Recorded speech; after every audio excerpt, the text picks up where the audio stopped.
Përsa i takon kryesisë, ju e dini që ka 2 lista, një listë për burrat dhe djemt, fakt nuk më rezulton të kemi asnjë djalë, i kemi të gjithë burra, dhe një listë për gratë dhe vajzat.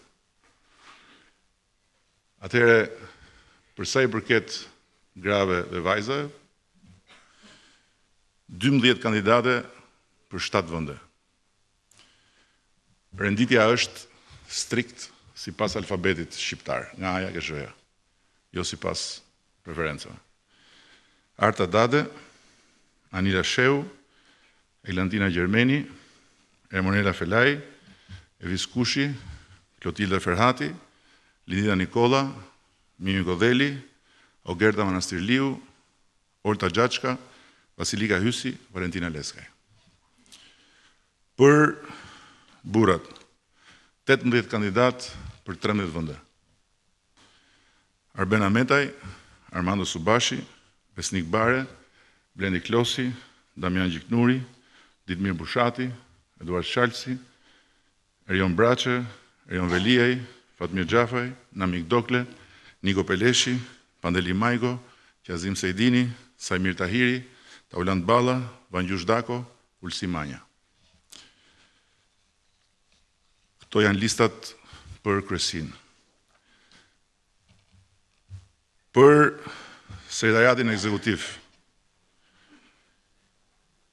skema që unë mendoj se është më përshtatshme në këtë fazë kur ne jemi dhe në qeverisin e vendit, është që të mos kemi sekretar për çështjet.